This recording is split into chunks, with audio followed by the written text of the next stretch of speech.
Good evening. No, totally not good. Oh boy, I'm on camera. Better be here. Thank you so much for coming today. I know there's some new faces here, and that's great to see. This is actually our last Groveland Gathers to Read program.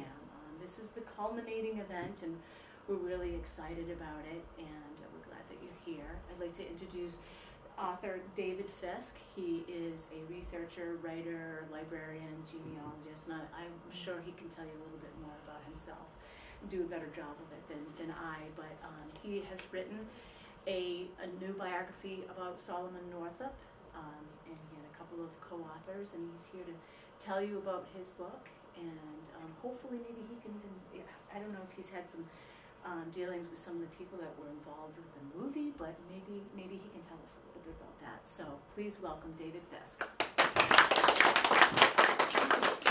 Thank you, Natalie, and good morning, everybody. Thanks for being here. Although I've been living in New York State since 1977, I am originally from New England. I was born in Maine. We lived in Connecticut. We also lived in New Hampshire. And just to establish my authenticity as a New England Yankee, this morning somebody said, "Oh, I really like your tie," and I said, "Well, I have to tell you, I bought that at the Yankee Dollar Store." So the Yankee trade of being seeking out bargains really still carries through. I got interested in Solomon Northup back in the 1990s. One of the few places, or actually I think it's probably the only place where Solomon Northup lived that's still standing, is a place in Fort Edward, New York, that's called the Fort House now, and it's a museum. But Solomon Northup in his book says that after he got married to his wife, that they lived there for a while. And in the 1990s sometime, I went on a little tour that they have there, which at the time I think they charged $2 for. And they took you to a room that's set up as though it might have looked when Solomon Northup and his wife lived there. And you know, they made the point, we don't know which room he actually stayed in, but we just set this up as an example. So there's like, you know, a violin on the bed and so forth. And they mentioned that he had been kidnapped and sold into slavery, and then had written a book afterwards, and I got curious about that. So I found the book, and I read that, and I think probably many of you, if not all of you, have read the book as part of the Groveland Gathers to Read. And I thought it was very interesting. And at the time, I had just taught myself how to do genealogy, and I had done genealogy research on my own family. And I thought, there must be more to the story, because what happened after he got back? And so I started researching, and bit by bit, going to all the county clerk's offices and checking all the real estate records and all that, old newspaper databases and microfilms, came up with enough to really fill out what happened to him for the most part afterwards, except that we still have not been able to find out ultimately how he died, or where he was when he died, or where he's buried. So there's still something of a mystery. And I'm kind of hoping that with all the publicity between the film and our book coming out, that somebody will come forward and say, well, we found a record in our town that he was here, and that's where he died. So we can hope for that. But let me launch into, I'm pretty good. If anybody has a question, just throw it out during the session. You don't need to wait or anything. I'd rather deal with it at the time. And I know that probably a lot of you are familiar with the basic story of his kidnapping and so forth, so I won't spend a tremendous amount of time on that, but I will fill in some of the details and so forth. I imagine a lot of people that either see the film or that read 12 Years a Slave think how terrible that a free black person was kidnapped and sold into slavery before the Civil War. And the sad reality is that there wasn't a free black person. There were numerous free black people that were kidnapped and sold into slavery at the time. It was a practice that, obviously very horrendous. People that had no morals, that wanted to make some money fast, would take advantage of some of the laws and so forth in the situations at the time. We had a system in this country that I like to say commoditized human beings, and it was bound to be abused in numerous ways. One of the ways, of course, was that when one person has complete control over another one and doesn't really have to answer to anybody about how they treat them. There was a lot of mistreatment of slaves. At the same time, free black people lived under the constant threat of being kidnapped and sold into slavery. And once they got into a southern state, it was very difficult for them to prove to anybody that they were supposed to be free. And we'll go into that in a little bit more detail. But I do like to make the point during these talks that Solomon Northup was not an isolated case. There were other people that this happened to. It happened even in colonial times, but it kind of picked up after 1808. In 1808, the United States Congress passed a law banning the importation of slaves into this country from other countries. There had been a constitutional restriction on what Congress could do about slavery, but that expired in 1808, so as soon as it expired, Congress decided to act. And no more slaves could be brought into the country from Africa or from the West Indies or other places. That was a very good thing, but sometimes good things have bad side effects, and the side effect was that it limited the supply of slaves in the United States. No more slaves could be brought in, so the slaves that were here, because of supply and demand, were worth much more. The southern states were just developing. There were a lot of plantations being built and so forth, and they were using slave labor. They wanted slave labor, and they were willing to pay high prices for slave labor. Consequently, people in the North that had the criminal intent would find some person that they could kidnap and sell as a slave. Let me read you a quote from a publication in 1817 called the City Hall Recorder from New York City. It says, "The importation of slaves into the United States being thus prohibited, and high rewards being offered for slaves in the southern states, the practice of kidnapping was commenced and has been carried to an alarming height. Fraud, force, and cunning on the part of the kidnappers have been successively employed in procuring persons of color for the southern market from the middle and northern states. Persons of color, whether slaves, servants, or freemen, have been forced, stolen, or inveigled, and carried in droves, manacled with fetters, to the southern states." That was 1817. I'm sure you've all heard of a book called Uncle Tom's Cabin by Harriet Beecher Stowe. That book, when it came out, was very popular, but some people did criticize it because they said it was a work of fiction, and they said it's not meant to be truthful, it's just an entertainment, and you shouldn't believe it. Well, Harriet Beecher Stowe kind of took affront to that, so in 1853, about 4 or 5 months before Solomon Northup's book came out, she did another book called A Key to Uncle Tom's Cabin. And in that book, she included various anecdotes from like newspapers and different sources that documented the types of activities that she portrayed in Uncle Tom's Cabin, except these were based on real life happenings.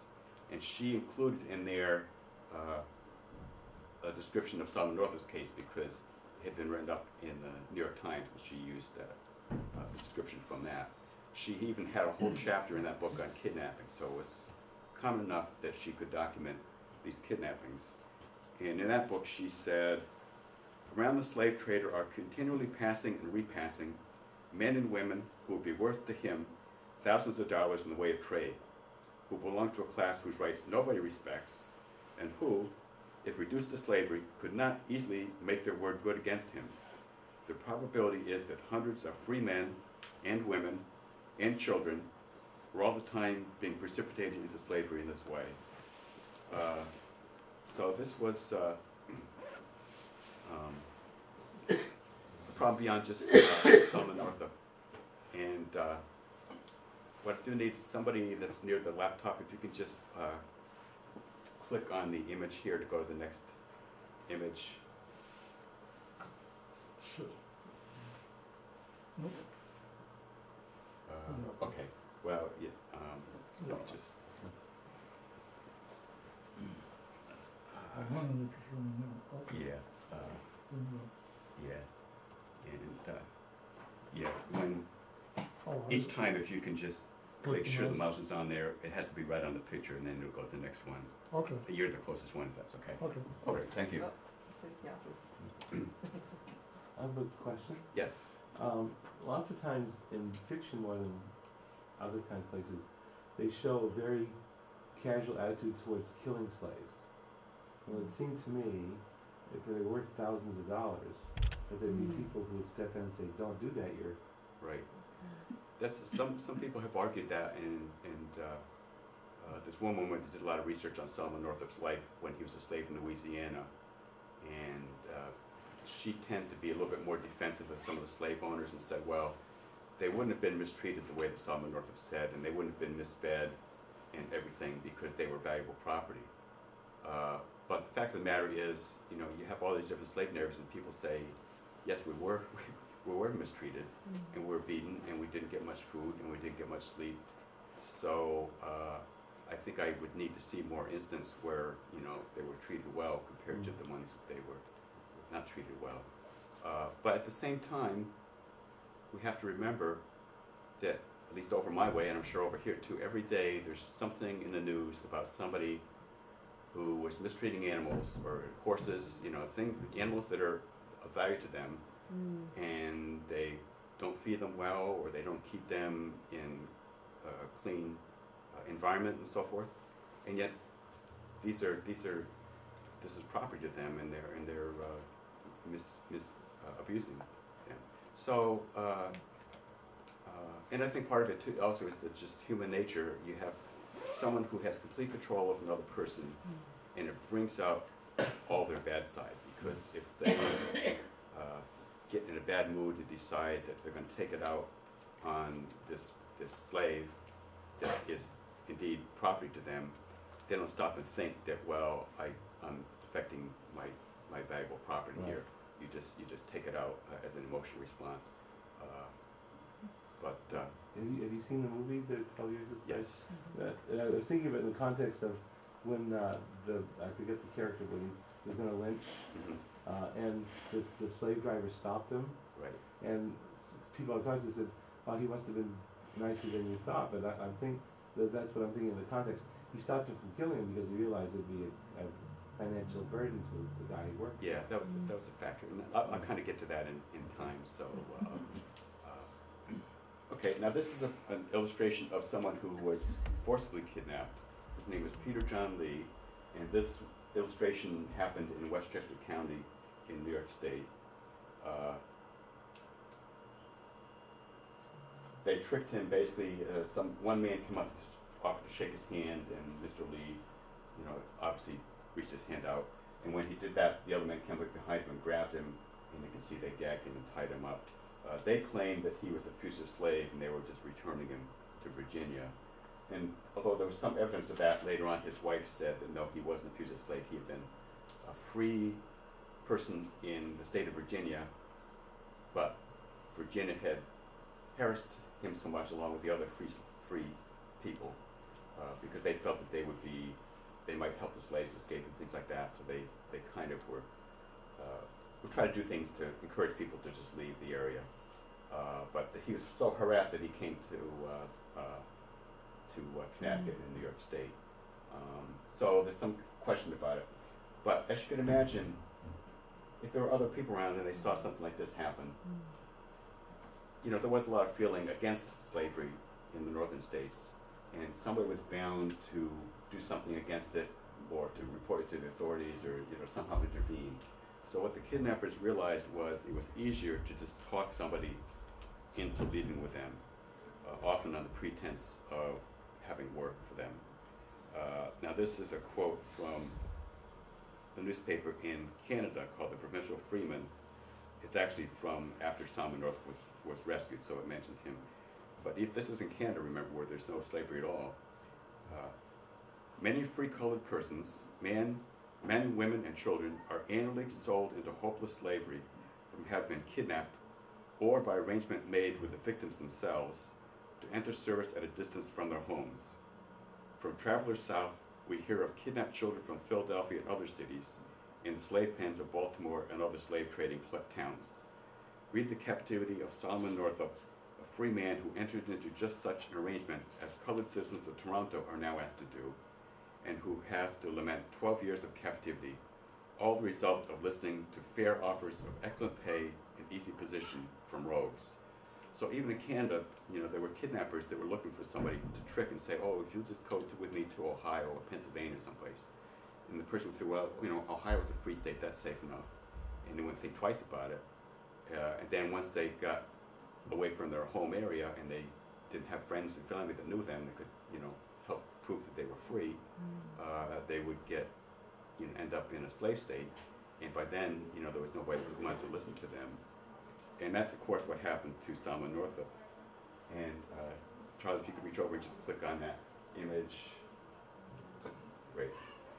Perfect. This is the law against kidnapping that was in effect in New York State at the time. And it has that word inveigling in there that came up before. It says anybody who will forcibly seize and confine any other or shall inveigle or kidnap any other with intent to sell them into slavery was against the law. So they understood that a lot of times people weren't just grabbed and carried off. They could be tricked into it. Inveigle's an old word that means to trick somebody into doing something. So a lot of the times the kidnappers really were con artists. And it was easier, you know, somebody would just see a black person going away with a white person and not think anything of it because there was no forcible act involved. So that worked out a lot better, and then they just had to get him to a slave state. So this, of course, is what happened to Selma Northup. He was living in Saratoga Springs, New York at the time, which I live in the town next to Saratoga Springs, so right in my area. And two men approached him and said they had heard that he was a very good fiddler, and they were involved with a circus, a traveling circus, and they were finding it very hard to find musicians to perform in the circus. And would he be willing to go with them to New York City? And Northup says that he always wanted to go see New York City, so he agreed to go. This was towards the end of March, and Saratoga Springs, then and also to some degree now, is very much a resort city. So in the summer and early fall, there were a lot of visitors in Saratoga, and there was a lot of work at the hotels for waiters and drivers and just everything the hotel needs. And but during the winter, it was much more hardscrabble. You had to kind of, you know, find little odd jobs here and there to keep yourself going until the next summer season. So by the end of March, he probably was, you know, really in need of money, and he figured, well, my wife is over a few towns away. She's cooking during the court season, and the children are being taken care of by another relative, so I'll just go away to New York City for a few days, and I'll come back with a pocket full of money, and it'll be great. So they went to New York City. When they got there, the two men said, and they'd been very heedful of his needs and, you know, very nice to him and so forth, so he had no reason really to be suspicious. And they said, you know, the circus is still down by Washington, D.C., and, you know, we really need to hook up with it. Do you think you would be willing to go to Washington, D.C. with us? And Selma Northup was, you know, thought about it some and said, well, I guess so, you know. And they said, well, the first thing we need to do is get you free papers showing that you're a free person if you're going to go to Washington, D.C., because that's a city where slavery is allowed. So they went to an office and he got free papers. And they probably did that partly to set his mind at rest, and also partly because in Washington, D.C., if he was going around without free papers, somebody else could claim him as being a runaway slave or something like that. So it may have been for their protection as well. So they went to Washington, D.C. They got there just after President William Henry Harrison had died. And they went to some taverns and they were drinking and so forth. And during the night, Selma Northup felt very ill. And he was very groggy, and he kind of remembered that somebody had led him through the streets, and he thought maybe they'd been taken to a doctor. But the next morning he woke up and he was shocked to find out that he was chained up in a place called Williams Slave Pen. And Charlie, if you could click on the next. This is a map of Washington, D.C. at the time. The hotel where they stayed was this blue circle here, Gatsby's Hotel. The slave pen was located here, so you can see it's kind of just a hop, skip, and jump from one place to the other. Gatsby's Hotel was a very high-class hotel. About a month before, William Henry Harrison had stayed there himself as president-elect. So it was a very, high-level hotel. It was not, when Solomon Northup arrived in Washington, D.C. with the two men that came by railroad, it was not the closest hotel to the railroad station. It was not, an economy hotel. It was a pretty high-class hotel, but the one advantage it had was it was probably the closest one to where the slave pens were. There were a couple of slave pens down this area actually at the time. The Capitol was over here. At the time, there were no buildings in between the Capitol and this area, so if you saw the film and they show the shot of looking out the window and see the Capitol, that really was true. There was nothing there. You could see it clearly. You would have been able to see it clearly from the slave pen. And there's even a quote from Abraham Lincoln, when he was a congressman, describing the slave pens, and said that you can see them from the windows of the Capitol. And he said they're kind of like a livery stable for Negroes, and kind of described it in not a very, very nice way. So even Abraham Lincoln had, and he may well have been describing the exact pen where Solomon Northup was. He didn't really specify which one it was. And there's the president's house. Yeah, the White House, yeah.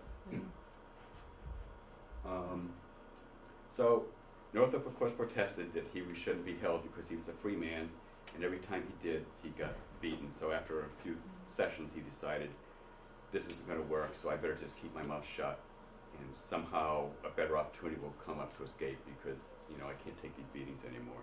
So he was shipped, taken by various means of conveyances to New Orleans, along with about 40 other slaves on the ship. Were the others on the ship enslaved, or were they also captured? Most of them were slaves, but there were two other men who also said that they had been kidnapped along with Northup, Arthur and Robert. And Northup and Arthur and Robert worked out a plan that they were going to overcome the crew and take over the ship and try to sail it back to New York State or someplace in a free state. And they had definite plans to do that, but unfortunately Robert died of smallpox on the trip. So they felt that they needed three people to be able to do it. So without three people, it wasn't going to work out. In the film, they changed that a little bit. They had Robert was stabbed by one of the crew members. I think they wanted to make the point that the men that were kidnapped were not used to how you're supposed to act as a slave, so that if they saw a woman being abused, they would try and step in and do something.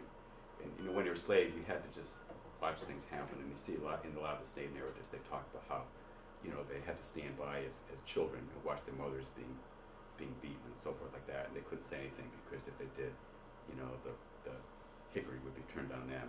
So again, some of these abuses when somebody has complete control of another person, and people can't even express their normal emotions and step in and try to save somebody. Of course, Northup did, as they portrayed some in the movie, he did have his limits, and when he was forced to beat Patsy later on, he did at some point say, "I'm not going to do it anymore," and throw down the whip. And he was able to fight back at Tibeats, or his real name in real life was actually Thibault. Northup got it misspelled a little bit in his book. And he didn't die, although he came probably close to dying. So there were some things you could do, but it had to be really within the system. Northup writes in his book about how he sometimes he became very practiced at using the whip, because he was what they called a driver a lot of the times. He was a slave that was kind of in charge of some of the other slaves, like a trustee in a prison or something like that. And he learned how to make it look like he was whipping somebody when he really wasn't. The whip would just fall short of him. And as long as the master was back a ways, he couldn't tell the difference. And then, the other slaves would, like they were being really whipped or something. So he would try to, where he could, he tried to make life easier for the other slaves. But then he also says there were times, sometimes the master was so nearby, I had to actually whip him because I couldn't, I couldn't fool him. Question. Yes. He was given the name Platt. Mhm. Was that a name of an escaped slave, or did they just arbitrarily give him that name? We don't know exactly where they came up with that from. Because that's what I thought, like, that would be a proof. That, well, you're Platt. And he's like, well, I'm not Platt. I'm Right, fine." right. Yeah, you know. So that, Right. We don't know where that came from. We do know in those days, partly because of the ban on importing slaves into the United States, the government kept records of all the slaves that were being transported between the different ports in the United States because they wanted to make sure that any slaves who were on board were actually slaves that had already been here and not slaves that had just come from another country as a way to try to enforce that law. So all the ship owners had to provide a list of all the slaves that they were transporting. And the record of the brig Orleans, and again, the movie they had, he went on a steamship, but in 1841 the steamships wouldn't have been powerful enough to go out in the open ocean. They just used them on rivers and so forth. He was actually taken on a sailing ship from Richmond, Virginia to New Orleans.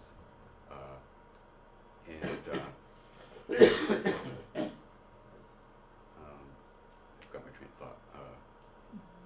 well, the captain's law. Not Oh, law, right, yes. captain's- Anyway, so yeah, so the manifest, what they call the slave manifest for that voyage, still exists at the National Archives, and I retrieved it. Actually, a lot of people have rediscovered it, but I actually obtained a copy of it back in 2002.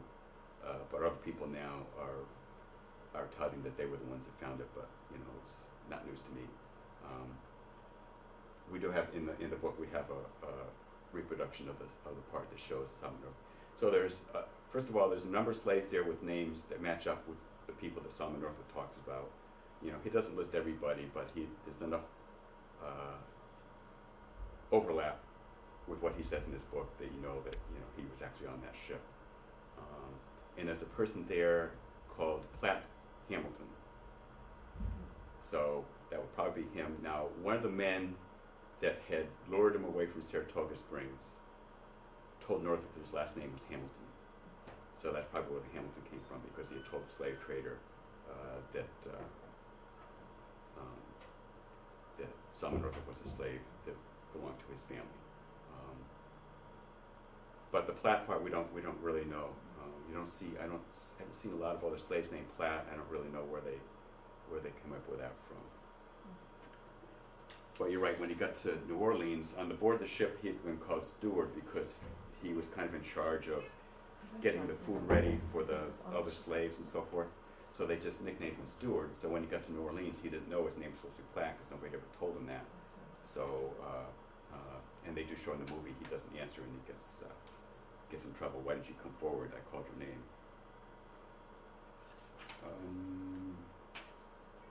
At New Orleans, Northup apparently, from talking to Robert on board the ship, came down with a bad case of smallpox. He nearly died, but they put him in a hospital for a few weeks, and he just barely survived.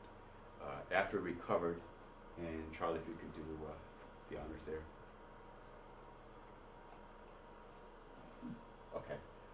This is the copy of the bill of sale for when Solomon Northup was purchased by William Prince Ford in New Orleans. Now, Ford bought several people at that auction, one of which was Solomon Northup, and another one that's listed here, it was Eliza that was in the movie. She's the one that had her separated from her children at the slave trader's place in New Orleans. Now Northup says he was sold for $1,000, but the bill of sale actually said it was only $900, so there's a little bit of a discrepancy there, but it's close enough for government work, I guess, as they say. But a lot of these records are still kept in Louisiana. Some were destroyed during the Civil War when there were fires and so forth. But the one where he was sold to William Prince Ford is still in existence.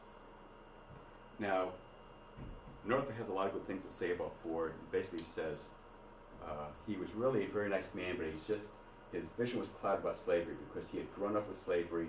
There were slaves all around him. He just thought that was the way things should be, and he didn't understand that even being as Christian a person as he was, that there's a basic evil to slavery.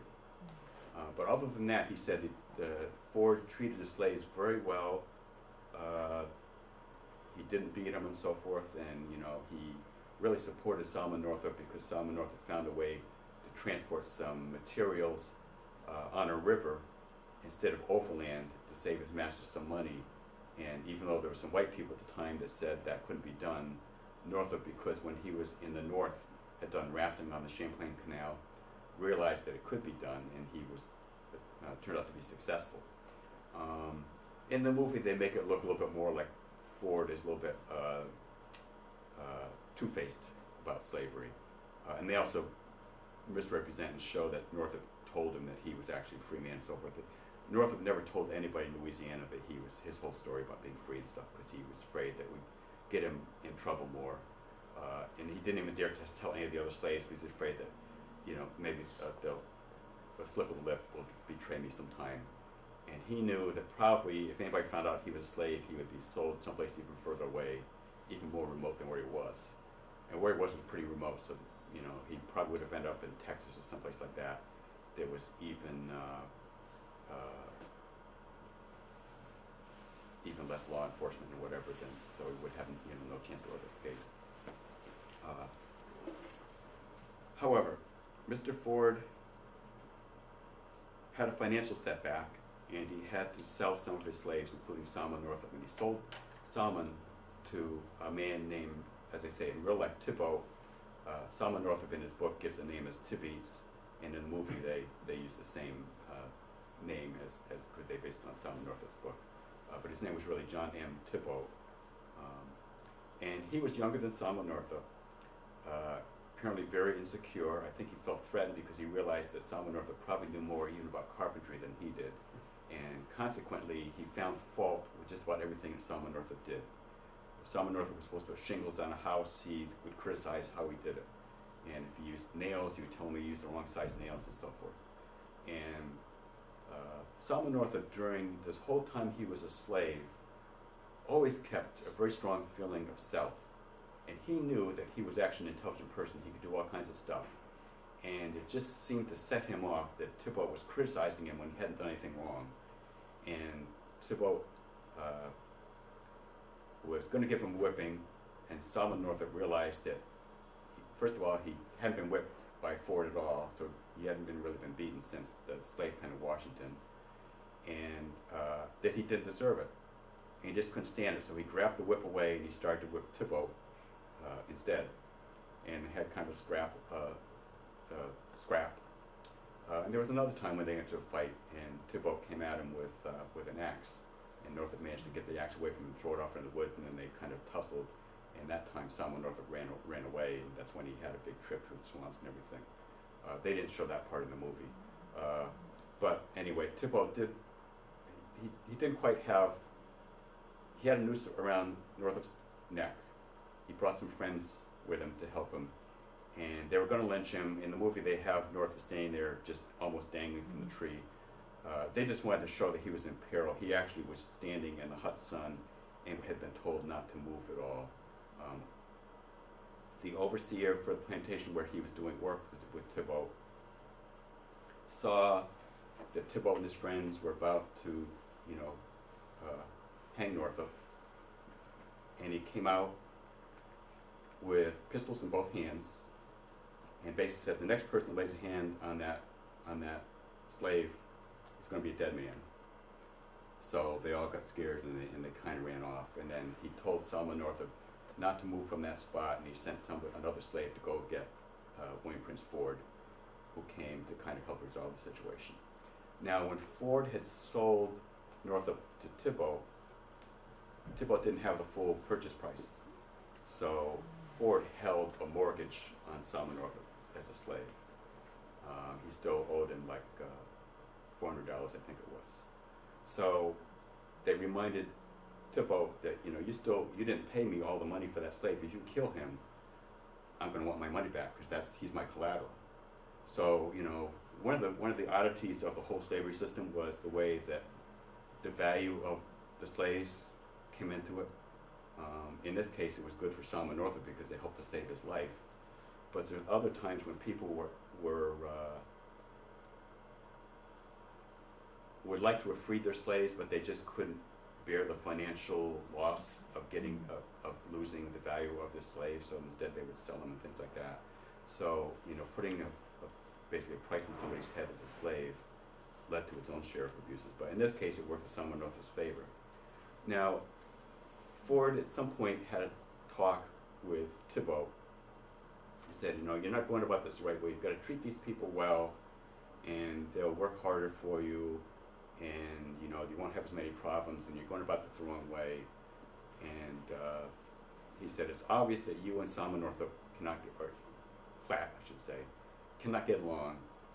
And the best thing is for you to either hire him out to somebody else to work, or else to sell him to somebody else, because the two of you cannot work side by side without problems happening. So in the beginning, Thibault hired him out to other people, and then eventually one day he came and told Solomon Northup, well, I just sold you to somebody else. And he'd sold it to a man named Edwin Epps. This was in 1843, so about 2 years into Solomon Northup's enslavement. And if you can click on the next image there. Epps was particularly abusive towards the slave when he was intoxicated, which apparently was quite a bit, although Northup says that towards the end of the time that he was with Epps, that Epps gave up drinking, so maybe things, you know, would have started to get better. This is from the 1850 slave census. Now, you may know from the Constitution that originally slaves counted toward the number of representatives that each state had in the House of Representatives. So therefore, when they did the census, they found out how many normal people were in the state, so they would know how many representatives had, and also for each slave, you would get 3/4 counted as 3/4 of a person towards the number of representatives that he had. So the slave states, they would get extra representation in Congress because of their slave population, even though, of course, the slaves could not vote or had, you know, really no rights. So anyway, the slave census were kept. This is the section for Edwin Epps from 1850. Solomon Northup, likely, they don't list the slaves' names, they only list their age, whether they're male, female, and so forth, and what color they are. So the B here is for black. So Solomon Northup probably is this first one that's next to Edwin Epps, because he's a male and about 40 years old. So that's the way that the slaves are counted in the census. You know, no names or anything, just a total, in order to determine how much, you know, they should count toward the representation in Congress.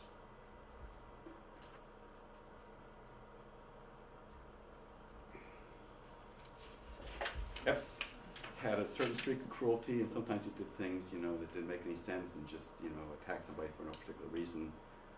But it seems that he and Solomon Northup did kind of come to some meet of the minds. As I say, Solomon Northup, for Epps, worked a lot as a slave driver, so he was, you know, a little bit in control of some of the other slaves, so he had a certain amount of leeway with Epps. Epps apparently recognized that Solomon Northup could do many things, and maybe he had a little bit more leeway than some of the other slaves just because he was more skilled.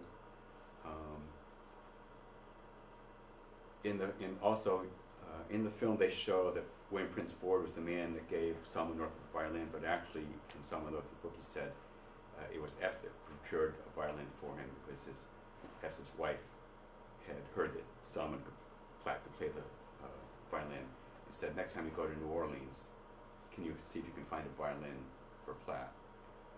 So in the movie, they make her look like she's really has a really evil streak.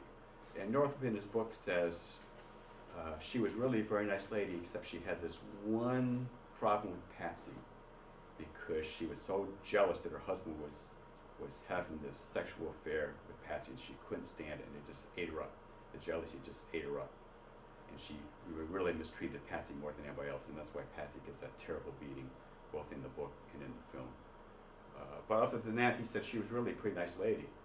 So it's kind of weird that, you know, when Solomon Northup's book came out, one of the things that people really liked about it was he was so even-handed. When people had done nice things, like when Chafin had saved him from being hung, he mentioned that in his book. So it wasn't just all, a lot of the other books were written by fugitive slaves, and they'd run away, so they had to make slavery look as terrible as they possibly could to justify why they had decided to steal themselves and run away. And Northup, he wasn't supposed to have been a slave in the beginning, so he could be a little bit more even-handed. And people would like that because it gave it a much more feeling of truth when you read it. And I was kind of gratified that when they did the movie, they kind of stuck to that some, because they show, you know, when Prince Ford is kind of more or less a nice person, and they show Chafin saving his life and so forth. So it's not all bad. And of course, they show Samuel Bass. He was not a slaveholder, but he was in Sumner Northup's favor. So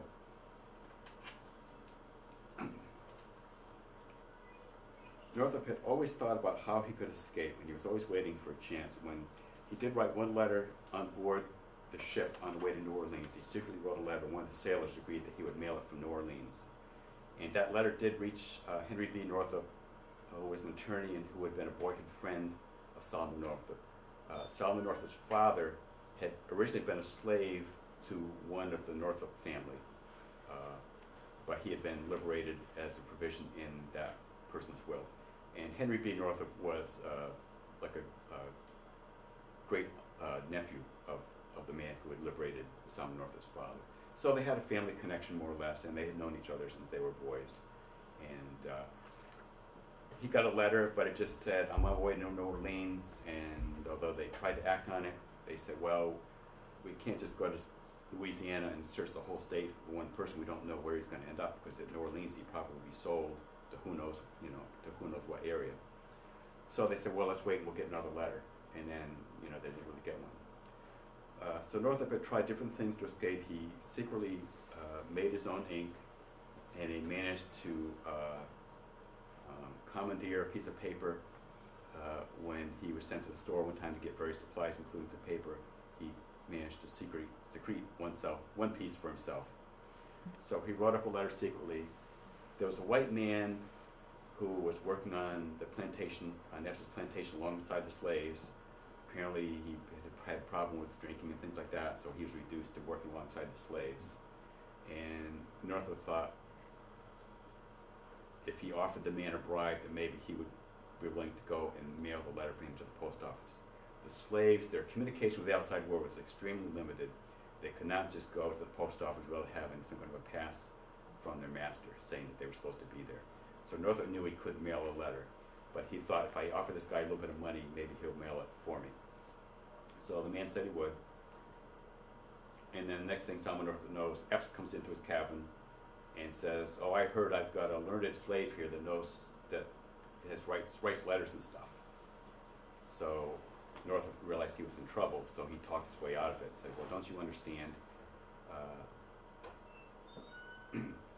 Armsby is trying to make you think that all your slaves are trying to run away, and that you need to hire him because he wants to be an overseer again, the way he used to be." And Epps bought into it because, you know, as I say, Epps understood that Northup was a pretty intelligent person, and he actually sometimes took his advice, even though he was a slave. So Solomon was able to talk his way out of it, and then he realized that he had already written a letter, and this was now a smoking gun that he had lied to Epps about the letter, and that he really had written it. So he had to take it after all that effort and throw it into the fire and get rid of the evidence. And you know, now what? You know, what's going to be next? So finally, one day, he's working alongside a man named Samuel Bass, who was originally from Canada. Now, Northup had overheard Bass talking with people and saying that, you know, he thought slavery was a stupid idea and it didn't make any sense, and why should one person be allowed to own another person? And the local people kind of thought, well, that he's quite a card, that Samuel Bass, because, you know, he's like our local abolitionist, ha ha ha, and they just kind of, you know, pumped him off as kind of a nut job or something, I guess. But Northup felt that he really meant it.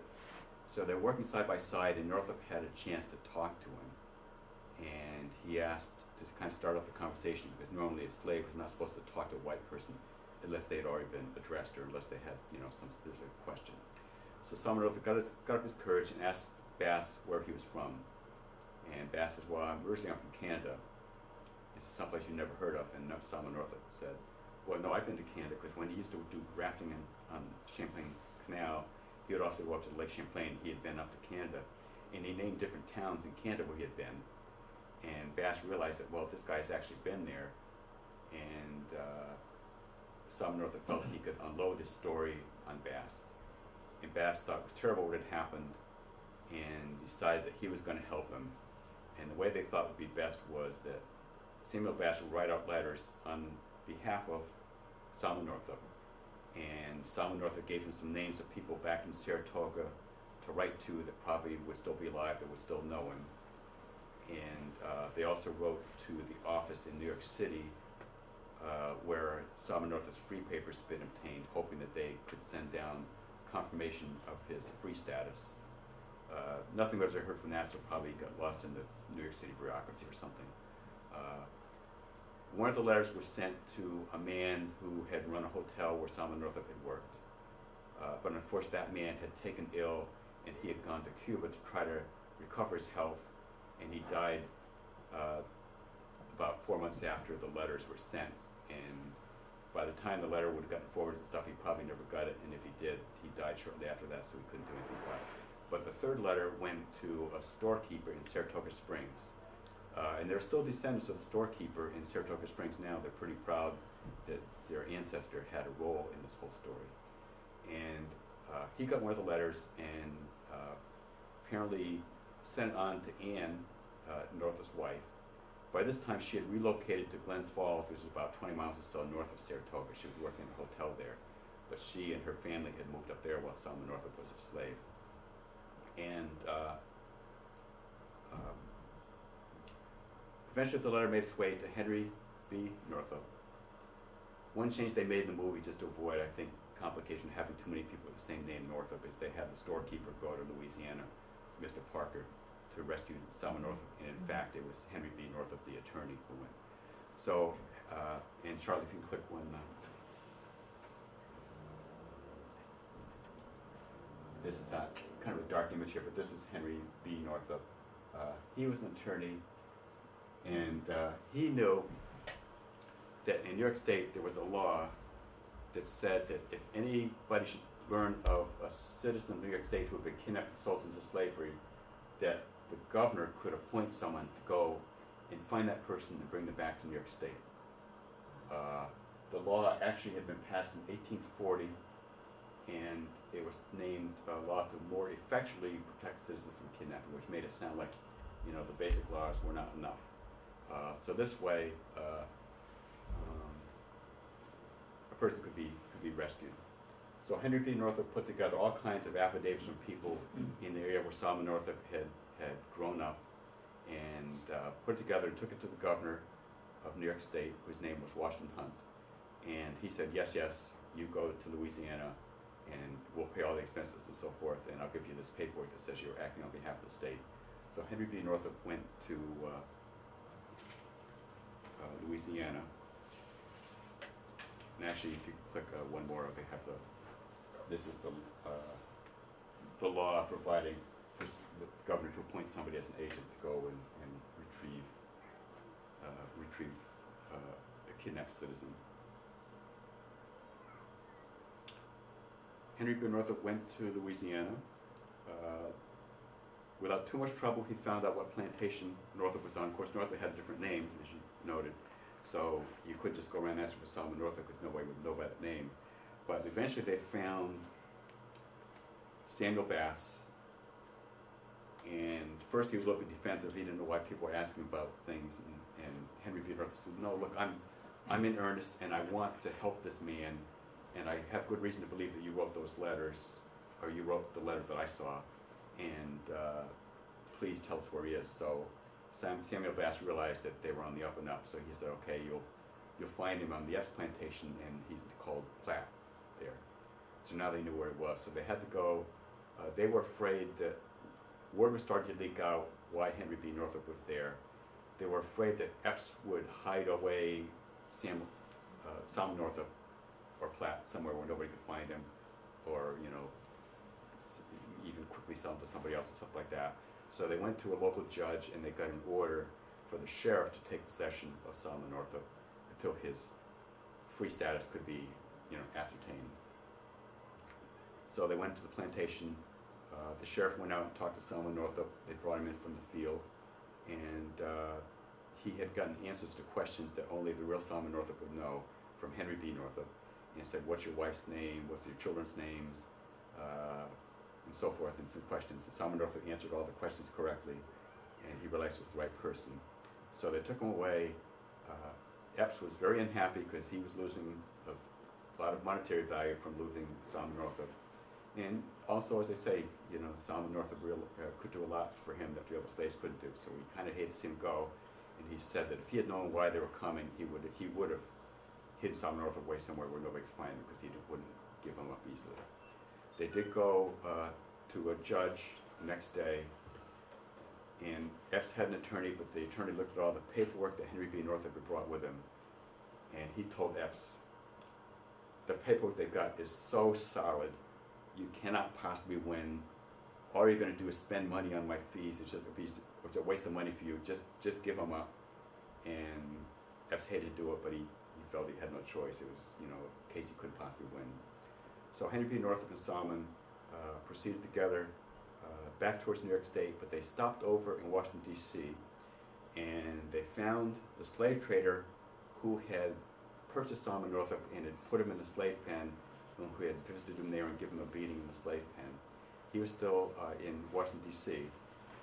The slave trade in Washington, D.C. had been banned officially in 1850 as part of the Compromise of 1850. So he wasn't selling slaves there, but apparently he was involved with a concern over across the river in Alexandria. There was another company called Price and Birch that he was a partner in. So he just kind of moved his operation over to Virginia instead of doing it from Washington, D.C. But they found him, and they brought him up on charges and said, "You bought this man, and he was a free man, and you sold him into slavery, and sent him to New Orleans," and so forth. So Birch testified and said that, well, these two guys came in and they swore that this man was a slave in one of them's family, and that he had to give him up, and they cried and everything at the party, but he had to sell him because he needed money, and I didn't know any better.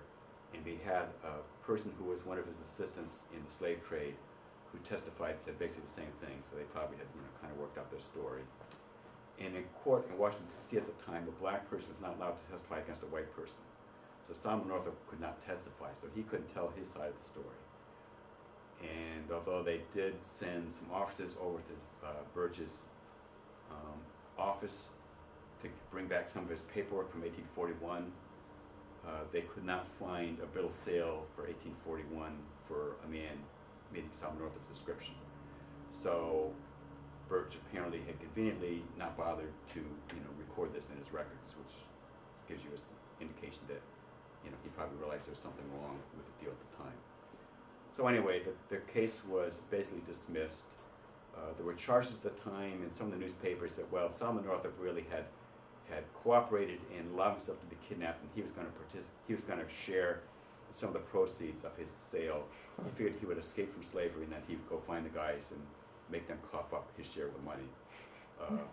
This, I believe, was people that were supporters of slavery that wanted to make it look like, well, there is no kidnapping problem. The problem is crafty black people who come up with these schemes to try to make money by pretending to sell themselves and then getting money afterwards. But anybody would be foolhardy. I mean, first of all, to think that you could escape from slavery, and then even if you did escape, to go find the guys, how are you going to make them cough up the money? Because you can't go to court and say, well, I was in this illegal conspiracy to sell myself, and these guys never gave me my share of the money. It would be just on the honor system. So what would be the point? You'd have to be crazy. So I think that these stories, and they came up a lot during later years too.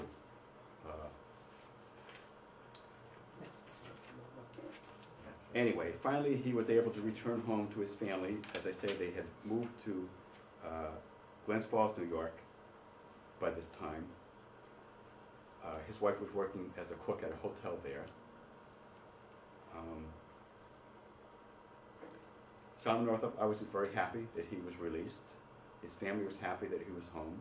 Henry B. Northup was happy that he went all the way to Louisiana for a good reason, because he actually found Solomon Northup, brought him home.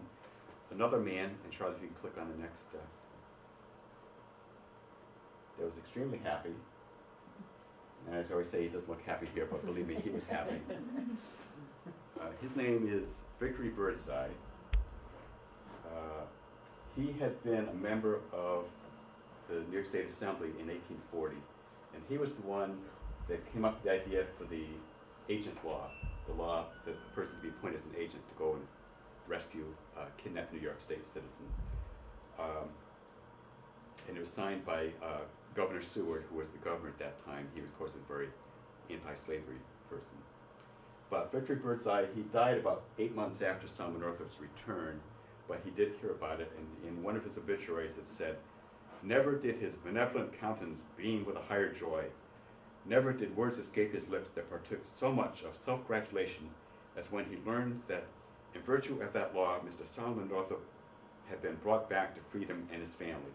So he was quite happy, you know. Just think that if you had done, just as in the course of your normal work, some piece of legislation, and it seems that maybe Solomon Northup was the first one that this was actually used to rescue, but there were other people later on that were, but that something you had done all those years earlier had actually rescued a person from a lifetime of slavery. Now, being rescued from slavery was quite unusual. Kidnapping was not uncommon, but what usually happened was you became a slave. Once you got to the southern state, nobody cared what story you might have about how you came there or how you were wrongfully enslaved. You were now a piece of property, and people didn't want to give up the value of the property. So what usually happened was you were either slave either the rest of your life or until slavery was finally eliminated at the end of the Civil War.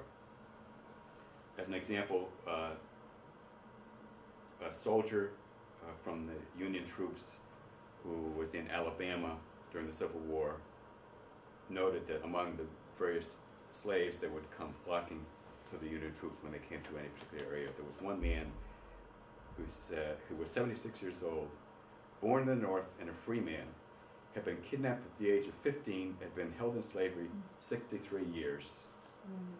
He said this was the first chance he had in all those long years of slavery to regain his liberty, and he was bound to avail himself of it.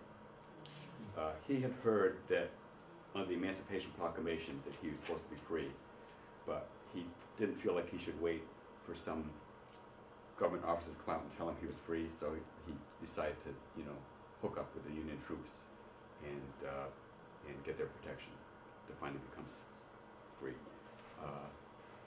So Solomon Northup's case was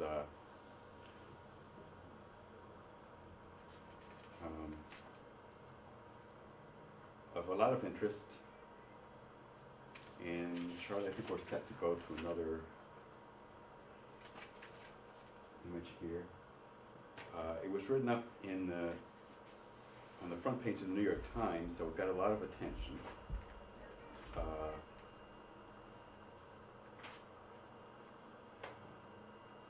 Within weeks of Solomon Northup returning to his family, he had chances to appear at anti-slavery meetings. They would bring him up on stage to show him to the crowd, and he was up there with people like Frederick Douglass, Reverend Jerry Logan, and a man from Albany, Stephen Myers, that was very active in the Underground Railroad in the Albany area.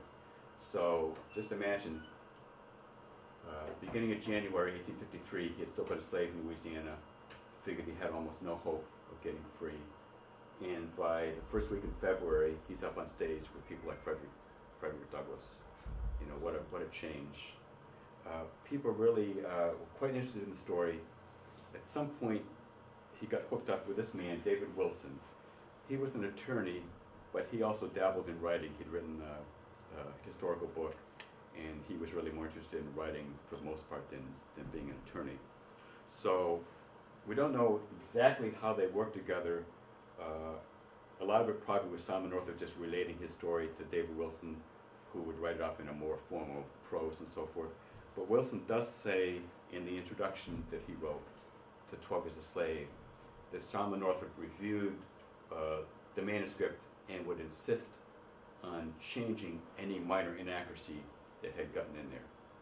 Now there's still some inaccuracies that are in there. For some reason, there's some problems with some of the dates, because in the book it says Solomon Northup was born in 1808, and there's other documents that are more reliable that says he really was born in 1807. And Solomon Northup says in the text of the book that he was married to his wife Anne in 1829, but in the documents at the back of the book that were the ones that were used to show in Louisiana that showed he was a free man, his wife in her statement and in a statement by a man who was the justice of the peace who married them, they both said it was 1828.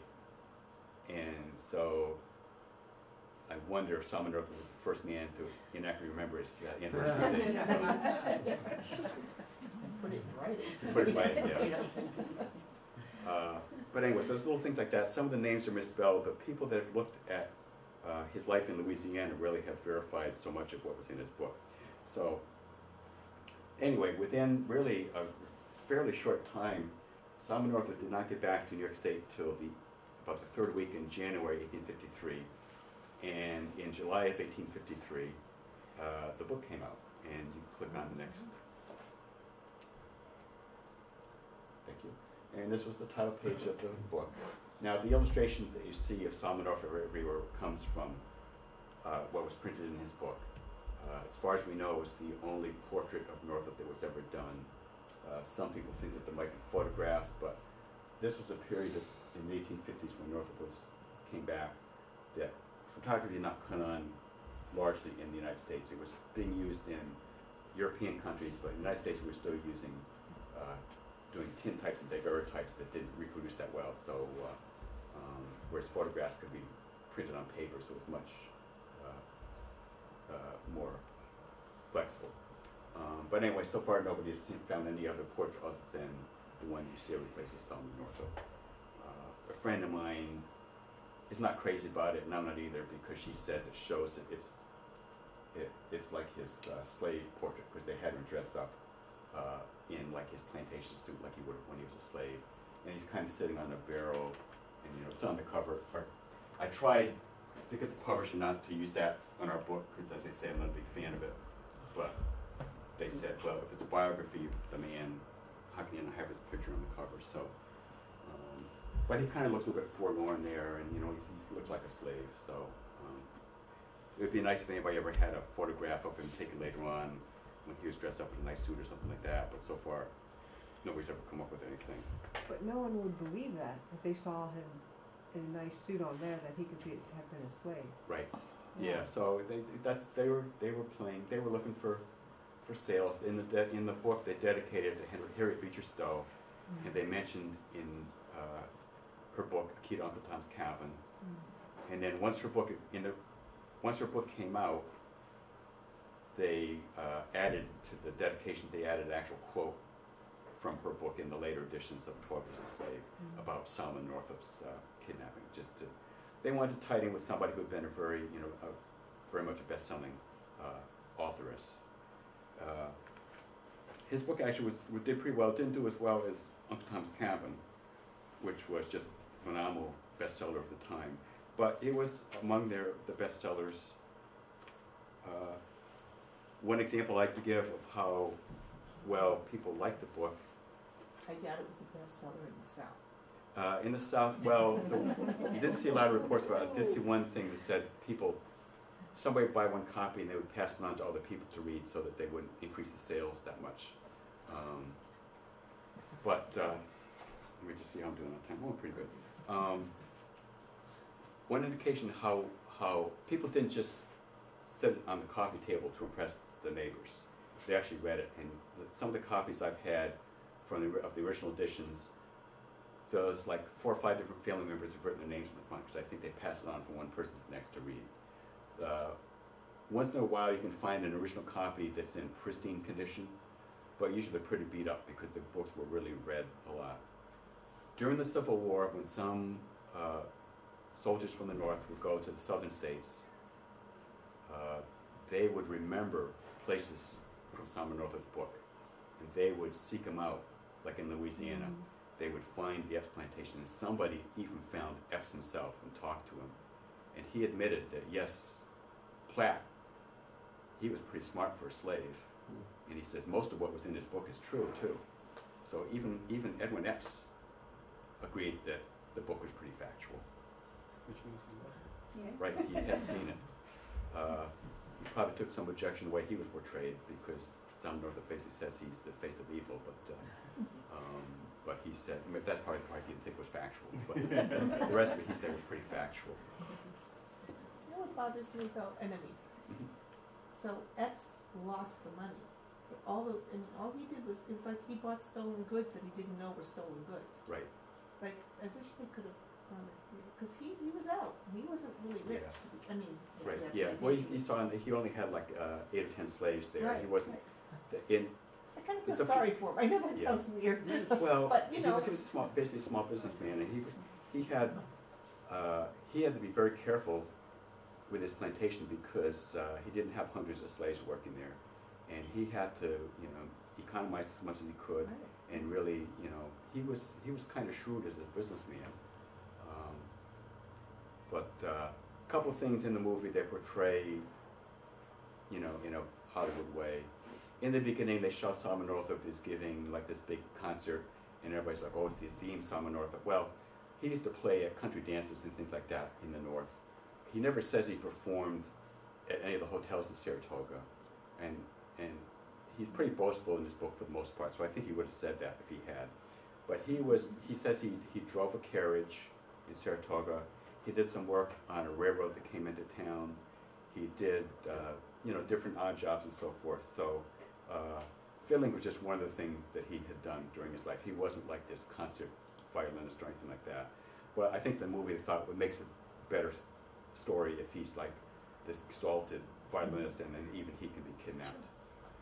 And then the other thing is, of course, thanks to Gone with the Wind, no filmmaker is going to show a plantation in the South that's not a big, fancy house. The house that Solomon Northup and Samuel Bass worked on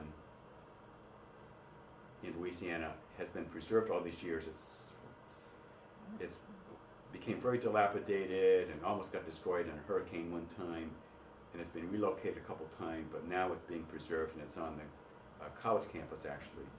It's kind of interesting to see pictures of it on the internet. It's kind of in between these like dorm buildings and stuff, and you always wonder what do the students think when they look out and see that, kind of an example of slavery in our midst here. But it was a very modest house, because Epps was not a big, rich landowner like, he didn't have a place like Tara from Gone with the Wind. But no filmmaker now, people expect to see a plantation in a certain way when they go to see a movie, so they have to do that.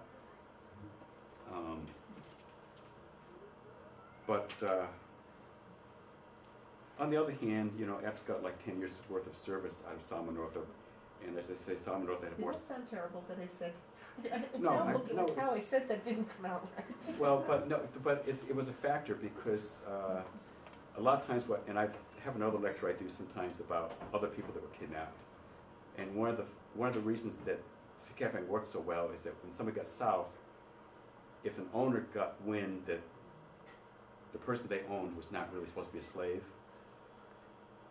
usually they sold them as quick as they could to make it somebody else's problem. And I like to compare it to, and I know none of us here would do this, but suppose you got a $100 bill and you were looking at it and the paper didn't feel right, and you were looking at some of the security things on there and it didn't seem right. You can either go and turn that into the police and say, I think I have a counterfeit $100 bill, or you can try to palm it off on somebody else. I mean, just an example of what the motivation might be like. So a lot of people would think, well, geez, I don't think this guy's supposed to be a slave, but he's worth like $1,000. So what am I going to do? I'll sell him to somebody else to be their property. There's indications that Birch had probably done this kind of thing before. There's another case he was involved in where there was a woman in Washington, D.C. I shouldn't go into too much detail, but there was a woman in Washington, D.C. who had been allowed to, technically she was supposed to be a slave, but her owner had told her he was going to free her, and she was allowed to live in the city as though she was a free person. And all of a sudden, the person that said he was going to free her died, and the family members apparently were like, well, let's see what kind of property he had. And said, what about that slave that he had? Said, well, he was going to free her. Says, well, did he ever do the paperwork? Well, no. Okay, well, let's sell her. We'll get the money. So she was sold to James H. Birch, the same man that bought Solomon Northup. Obviously, there was no bill of sale and everything, and nobody really talked to anybody to find out that, well, you know, her owner had said she was going to be freed, and he had every intention of freeing her, but apparently he didn't sign this certain document, so therefore she's not. So he bought her and was going to send her south to the slave market. So John Quincy Adams learned about this, and he looked into it some, and he went to talk to the district attorney at the time, who was a man named Francis Scott Key, you may have heard of before. And he looked into it and said, you know, there's just nothing to be done because the guy died. He should have signed this paperwork, and he didn't, and then he died, and there's no way legally it can be straightened out. And John Quincy Adams just felt terrible. He just couldn't understand, how can this happen? Birch, I think, had a history of buying people that... He should have bought her and set her free. Really? Well, that's what he should have done. Well, sometimes what they would do, Benjamin O. Shekels, that worked for Birch in the slave trade, he provided some written testimony, and he says that a lot of times he would allow the slaves to buy themselves. If they thought they were going to be sold and be sent to the southern state, they would come to him and say, how much do I have to pay you to buy my own freedom? And he was amenable to that. He would say, well, you know, he would give them a rate at less than a market rate and allow people to buy their own freedom. And so sometimes they would kind of be nice about it, you know, as nice as they could, as long as they got their money. They would be getting the slaves wouldn't have had their free papers. Well, if you bought your own freedom, they would give you a... Oh, so you Yeah, get they would some make it kind of legal, yeah. paper. Okay. Yeah. Sorry. Now, 12 Years a Slave was very popular at the time. As I say, the soldiers during the Civil War remembered it and would seek out different places. And when someone in Washington, D.C. would find the slave pen where Solomon Northup was kept, and they record that, like in their diaries and so forth. So, but over the years, it largely became forgotten, except for people who were scholars that were studying slavery, because Solomon Northup talked so much about what slavery was like. It was an important source document for them. But to the general public, it mostly was forgotten until 1968, when the Louisiana State University Press came out with an edition of 12 Years a Slave. And this was in the midst of a lot of civil rights activity and contention and so forth. They felt that, well, we want to make sure that nobody's going to question this and say that the whole thing was made up or something. So they had two scholars, Sue Aiken, I think her name's pronounced Aiken, I said that. At the Academy Awards, Steve McQueen mentioned her and he pronounced Aiken, so now I guess my mind is polluted to say it the wrong way. But I think it was Aiken.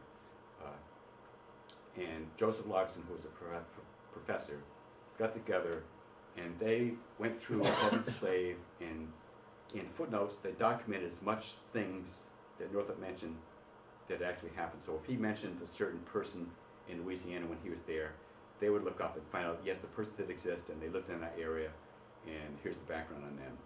And so much of it was authenticated through their efforts that you couldn't argue that the book was made up. Although, strange enough, there's still people, there's somebody recently in the Metro West newspaper's blog that's saying that, I don't know why everybody's making such a big fuss about it when the story obviously was a complete fabrication. And I took a class in 1985 in college, and they said the whole thing was a pack of lies. And, okay, well, maybe you should look at some of this documentation people put together before you make that decision, and maybe do a little bit new research since 1985. And anyway, so there's still some, as I say, Northup deniers out there. But when they came out with this book, they backed up a lot of what Northup said. And they did a little bit of research about what Northup did afterwards, but not a lot. So really, one of my claims to fame was to find out a lot of detail about what Northup did afterwards. After his book was published, he began traveling around lecturing and selling copies of his book. He was in Syracuse in the fall of 1853, and a man named Garrett Smith that was a very famous abolitionist from New York State at the time, and Frederick Douglass were at this certain rally where Solomon Northup spoke. So he was in good company as far as anti-slavery people. He actually traveled around a lot through the Northeast, and Charlie, if you can click, you do your expert click there. These are some excerpts from some of the newspapers at the time about all the different appearances he made in New York State and Massachusetts and in Vermont, at least one in New Hampshire,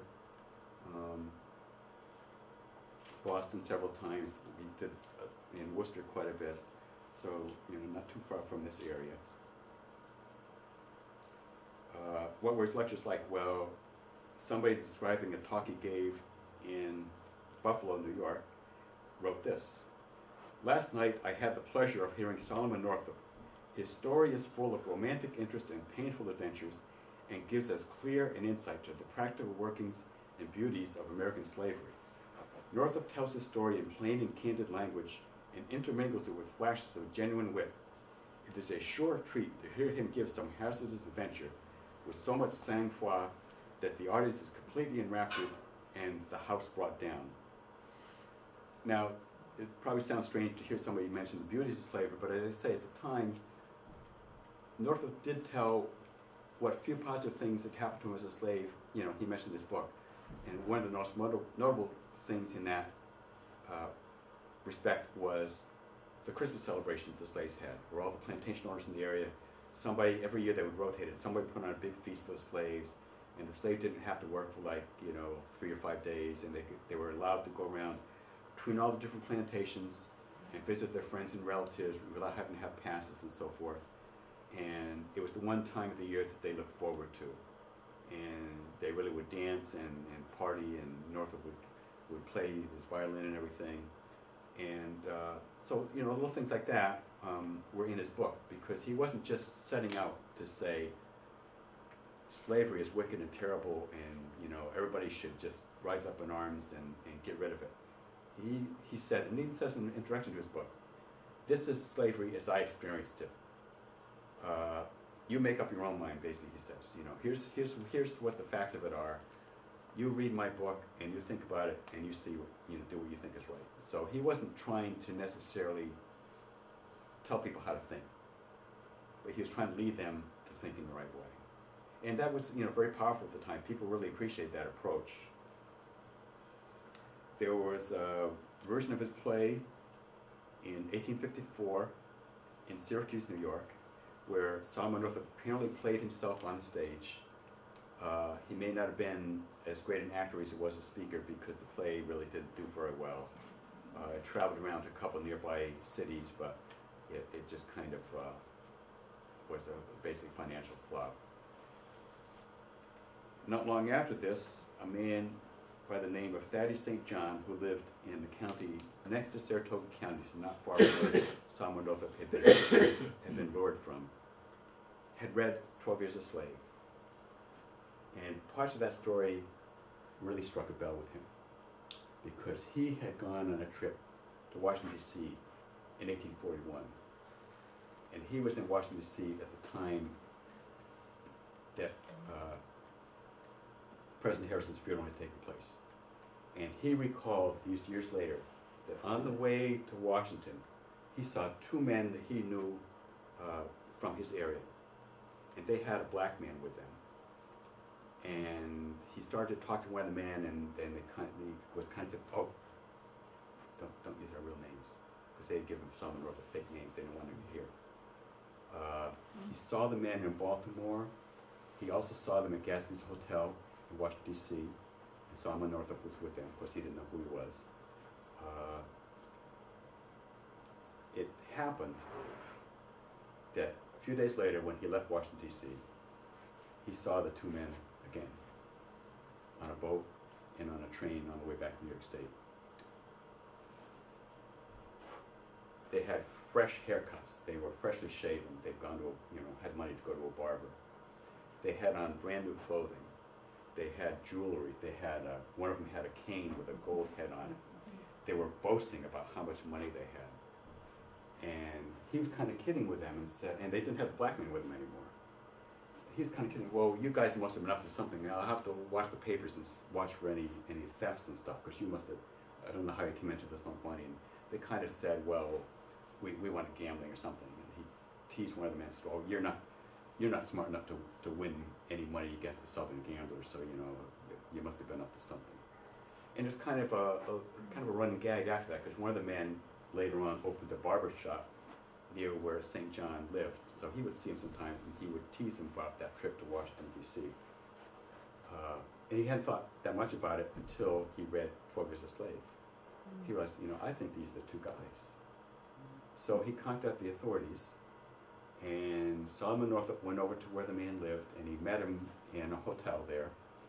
And as soon as they saw each other, they recognized that they had seen each other on that fateful trip to Washington, D.C. And he said, well, here's the guy's real names. It's Alexander Merrill is one, and Joseph Russell is the other one. Now, it turned out that Merrill was in California at the time, so they wanted to wait for him to come back to the area. But they got word that he was back, so Solomon Northup and Henry B. Northup went over to where the man was originally from, Merrill was originally from. But they weren't sure, and they got the arrest warrant from the local justice, and they went with some constables and stuff, and they said, well, we don't know where he's going to stay, if he's going to stay with some friends or his family or what. And they weren't sure, but they happened to run into, and there's so many little odd happenstance things that made this whole thing possible that, it just strikes you. But they happened to see a man who was going door to door asking people if they had any chickens to sell, because he wanted to go to the market and sell chickens, and he wanted to buy up chickens from people. And they talked to him, and he said he had been to the house of Alexander Merrill's father, and they told him, we don't have any chickens to sell because the ones we have we're going to kill, because my son is back from California, we're going to have him for dinner tonight.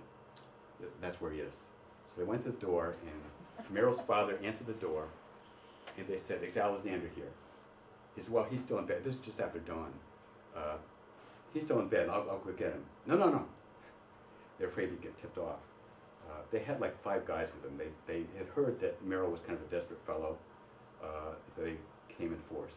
That's okay, we'll go. So they went into the bedroom. They surrounded Merrill in the bed. And it turned out he did have a loaded revolver next to the bed and a Bowie knife. So he was, a tough guy. Solomon Northup confronted him, said, do you know who I am? Merrill was still, throwing off his sleep, and said, I don't know who you are. So Solomon Northup stood there, looked him in the eye, and said, well, my name is Solomon Northup, and I know you.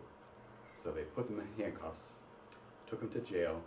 Shortly afterwards, they found the other man whose real name was Joseph Russell, and they took them both to Saratoga County to be tried because they had lured him away from Saratoga Springs. The county seat of Saratoga County is Boston Spa, the town where I live. So there was a hearing. Solomon Northup testified here because in New York State he was allowed to testify. Mr. St. John testified about his trip. A couple local people testified, and there was enough evidence that they were locked up in jail, and they were indicted, and proceedings began. The process of trying them started. There were problems from the beginning. When they had indicted the men, they had indicted them for inveigling, if you remember that word from the law, having tricked him.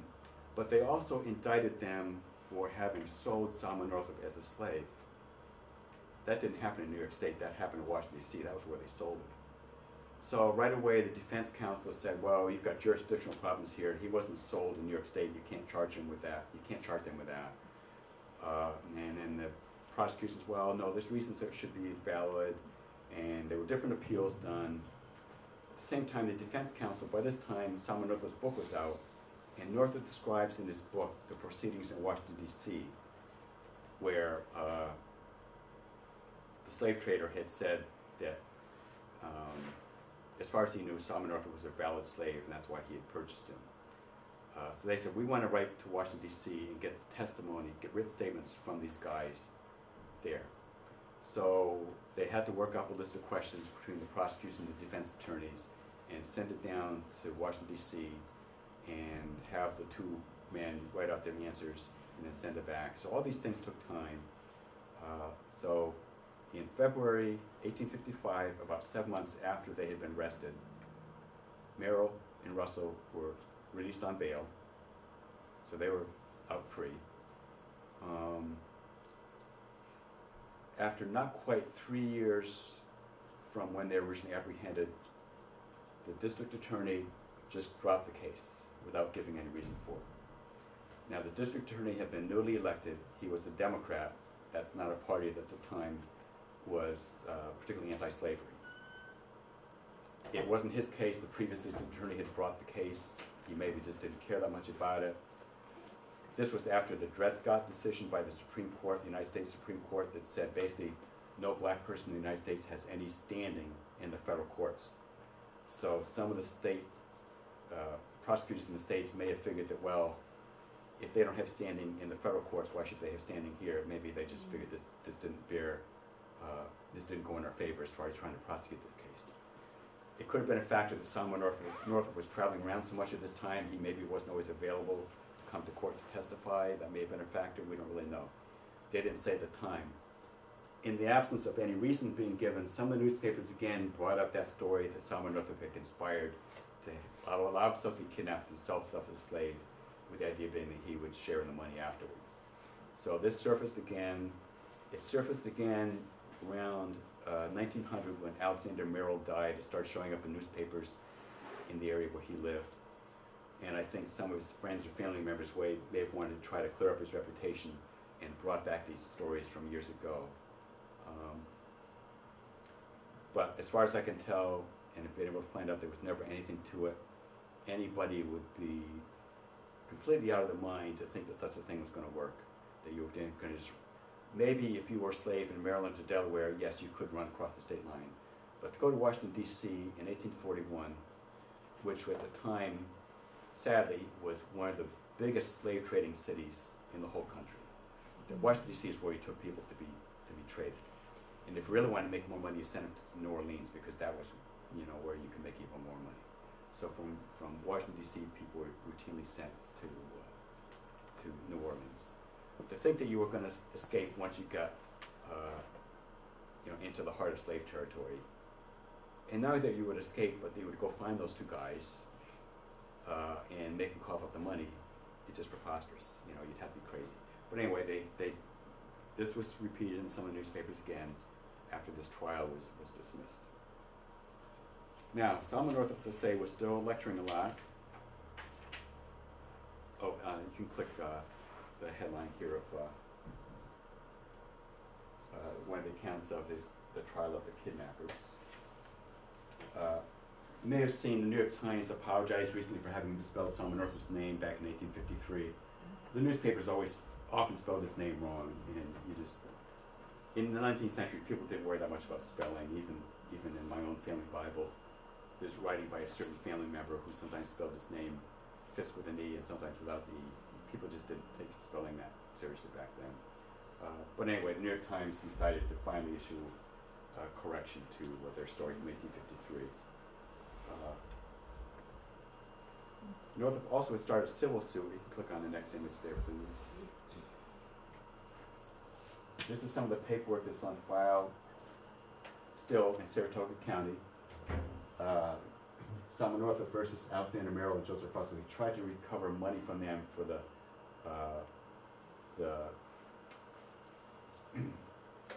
time that he spent in Louisiana as a slave, and it was signed by Solomon Northup down here, which matches really the signature that appeared with his portrait when his book was originally published in 1853. There's 3 or 4 documents in Saratoga County that Solomon Northup signed, and the hand all matches that. As far as I can tell, this lawsuit never went anyplace. There never seemed to have been any more progress on it, and Northup never seemed to have recovered any money from the kidnappers. Okay, and if you click again, please. this I used to show when I did lectures in New York State, and nobody really seemed to care very much. But one of the places that he lectured was in Worcester in 1855.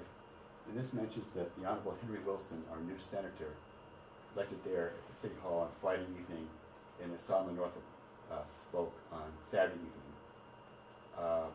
It's kind of interesting, and I wonder if they got together when they were both in Worcester, because Henry Wilson, he originally was born in New Hampshire, but he moved to Natick, Massachusetts, and he ran a shoe shop there. He was a shoemaker. He wrote years later that in 1836 he was on a trip to Washington, D.C., and he wanted to educate himself and go see a slave pen. So he walked over to Williams Slave Pen, where 5 years later Solomon Northup was confined. And he saw just what terrible conditions the slaves were kept in. He couldn't believe it, that human beings were treated like that. And he came back to Massachusetts, and he soon became very active in the anti-slavery movement. He got involved in politics. He ran for some local offices. Eventually he became a United States Senator from Massachusetts. And after that, he was even vice president under U.S. Grant for a while before his death. He was one of the most prolific writers against slavery at the time. If you ever want to read some really poetic speeches, look up his speeches, because he really just had a way with words on this whole issue.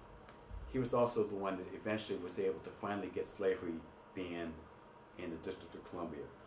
A lot of people that were against slavery had always been embarrassed that our nation's capital allowed slavery up until 1862. You know, you had foreign dignitaries coming, and they were sometimes astonished that, look, they've got like slaves right in their capital. It was embarrassing.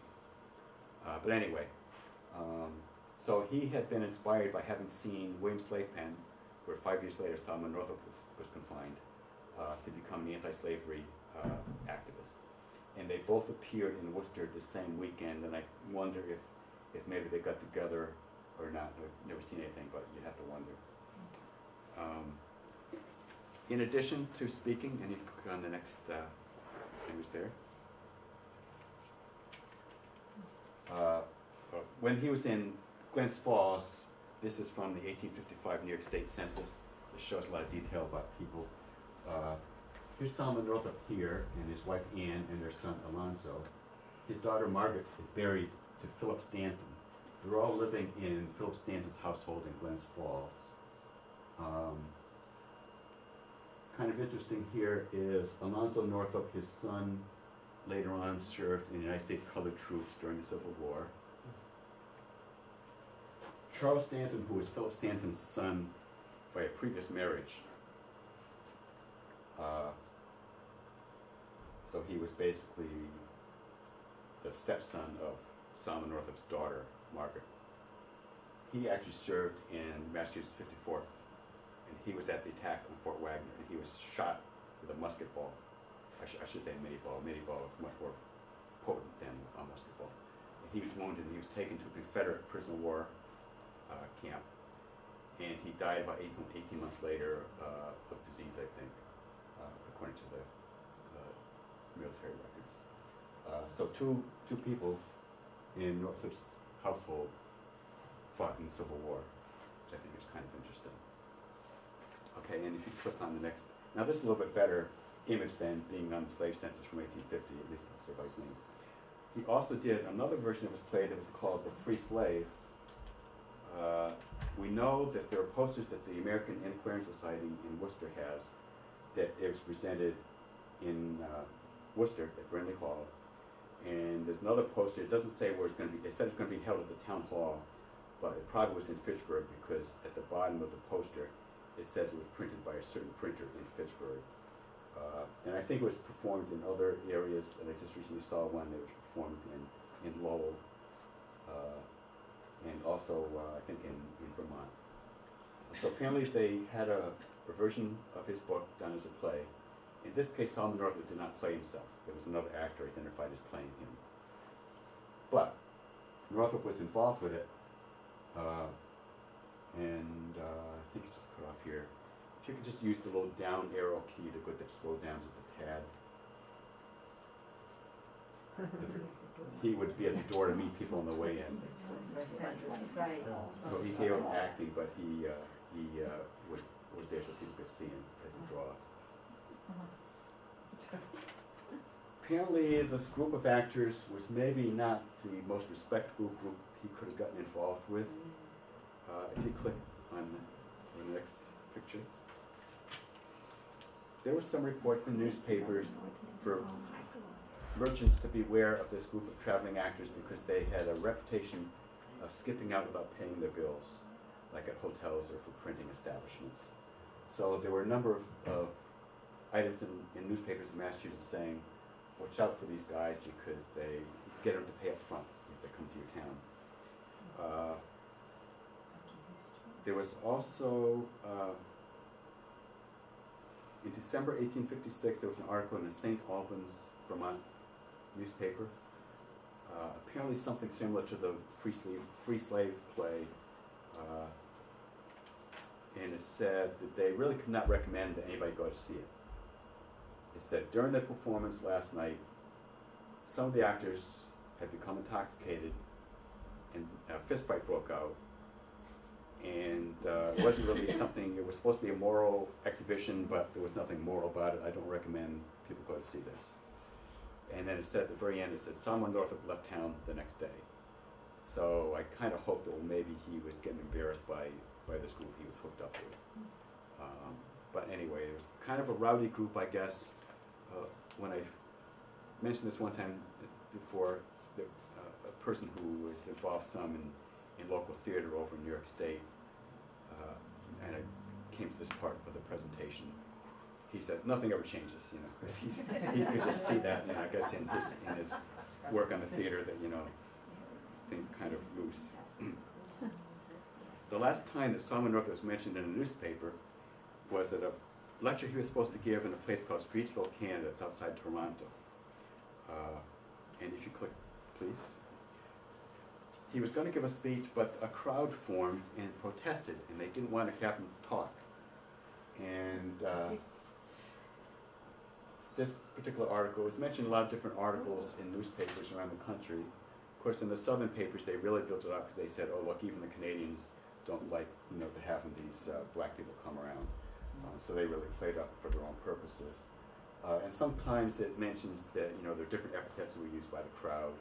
But at any rate, according to the newspaper, Solomon Northup felt very intimidated, was fearful that he would be harmed, and he locked himself up in the room until some friends could come and rescue him and take him to safety.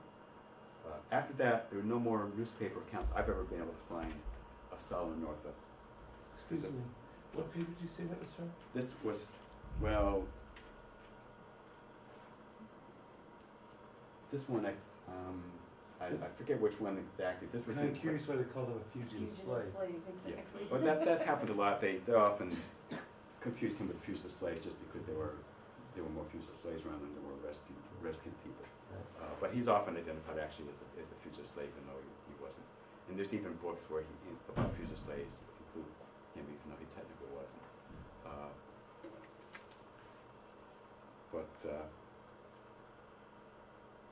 So there's a couple of years where we don't really know what he was doing, but we do have a good indication that in the early 1860s he was working on the Underground Railroad in Vermont.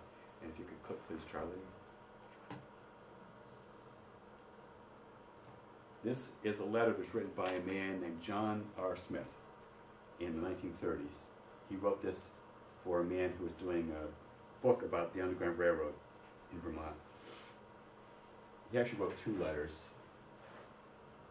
This is years later, but he remembered as a boy that his father, who had been a Methodist minister in a town called Hartland, Vermont, on the Connecticut River, had been involved in the Underground Railroad. He said there were two black men that helped my father. One of them was named Taft Gross, and the other one was named Solomon Northup.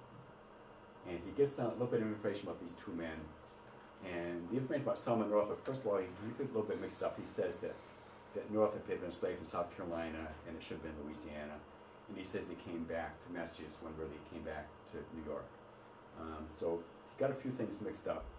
But that's kind of good because it means he didn't just take that from Solomon Northup's book, because if he did, he would have had it correct. But he also talked about Taps Gross and said Taps Gross had been a slave, but he had also been a preacher, and he had been able to earn money as a preacher.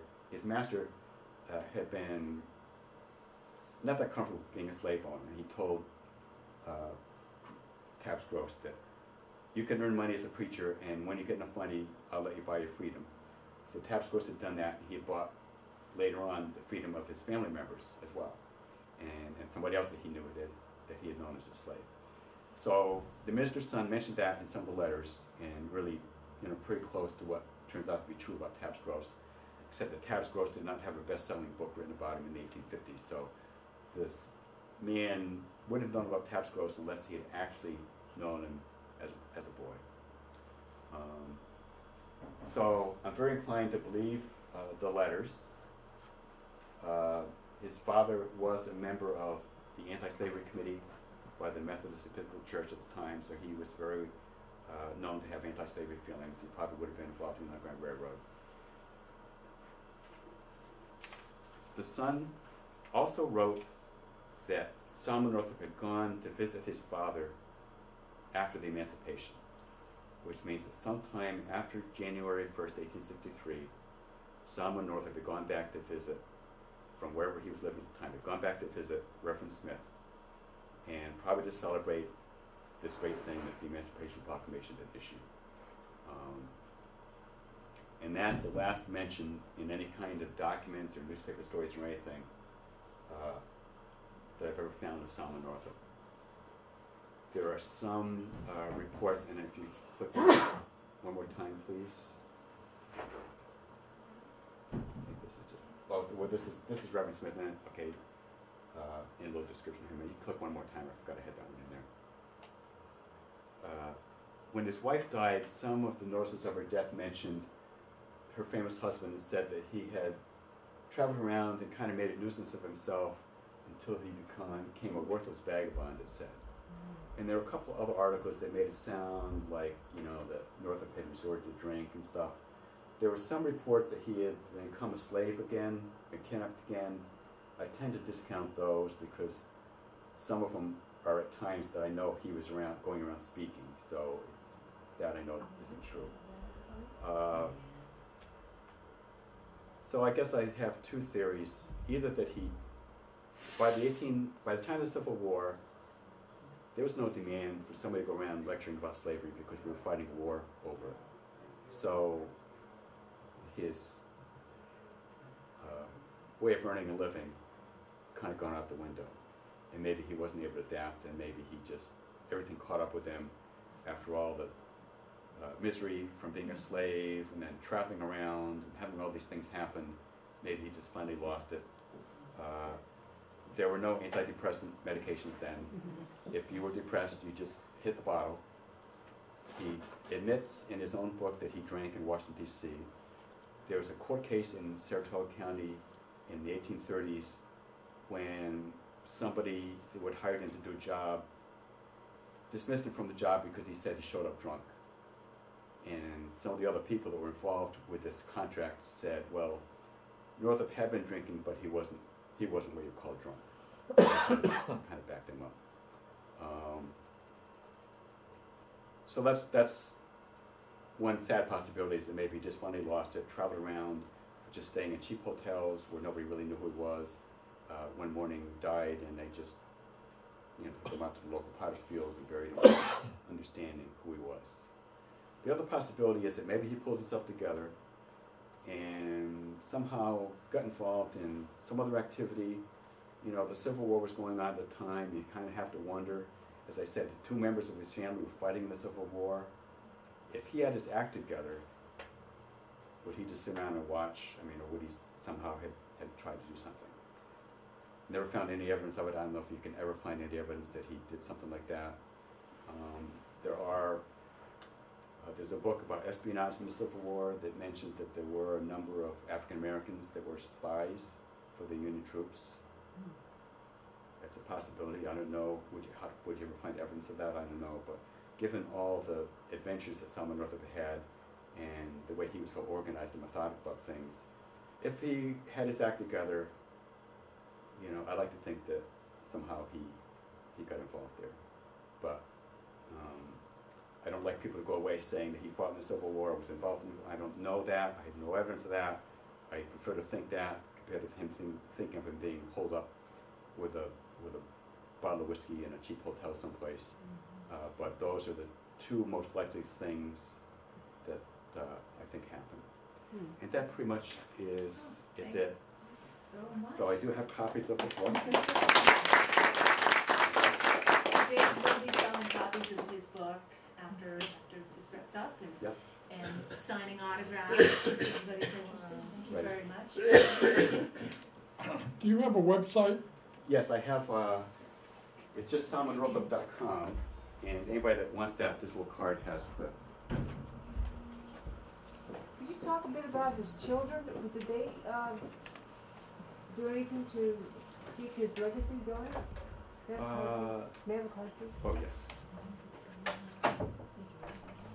Not too terribly Children, much. grandchildren, great-grandchildren? Yeah, he had, Thank you. oh yeah. Thank you. He had 3 children, Elizabeth, Margaret, and Alonzo. Alonzo is the one we know the most about. He worked on the Erie Canal. I have documentation that he worked on the Erie Canal before the Civil War. As I say, he enlisted in the Civil War. He was in South Carolina. He was in the battle, a small battle there called Battle of Bloody Bridge.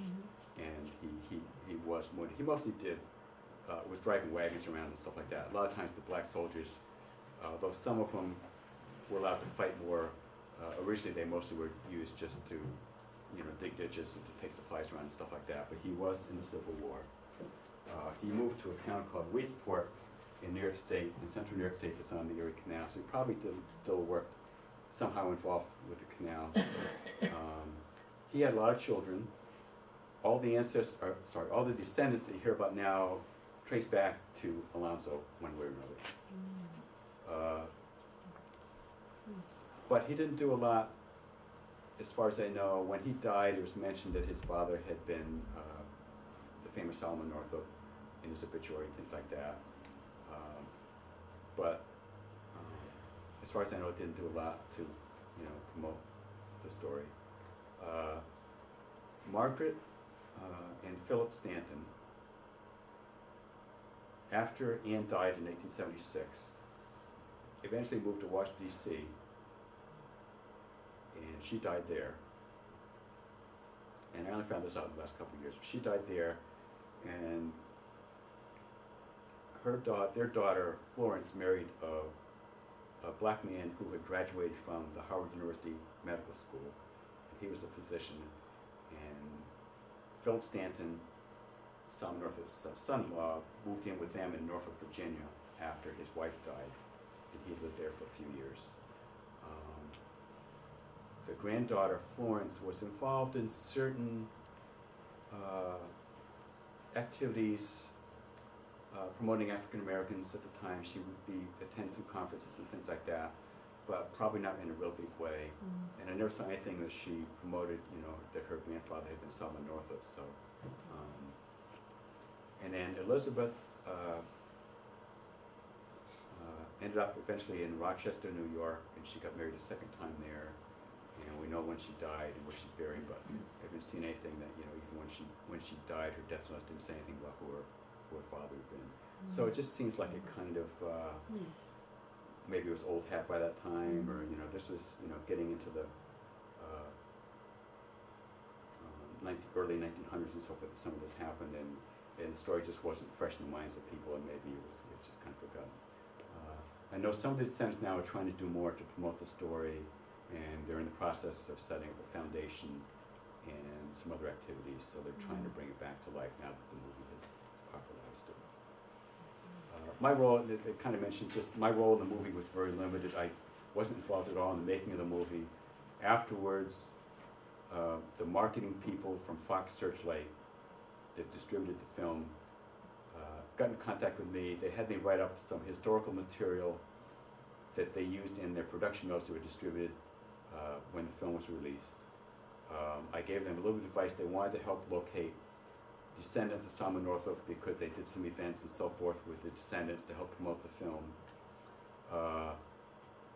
They did have me film an interview that's used on an extra documentary, short documentary part on the Blu-ray disc only of the movie that has me talking a little bit about some of the history of the story and so forth. And I haven't actually seen it yet, and we don't have a Blu-ray player at home. I'm trying to use that as leverage with my wife to justify buying a Blu-ray player. So I think I'm going to be up here. If you have more questions, feel free to stop up. Would you like do you need a pen for signing? I have special signing pens I use. Great. I also have and you get to pick your color. But I have also, if you wanted to, I keep an email list. About once a month, I send out something to people, and I kind of say, if there's anything new and interesting about Salma Northup, or a lot of the times it's like somebody to make an appearance, or if something was in the news. So it's pretty minimal. It's like about once a month is the most that I do it. So if you want to be on that email list, I have a sign-up sheet. So feel free to step up and do that too. Okay, thank you.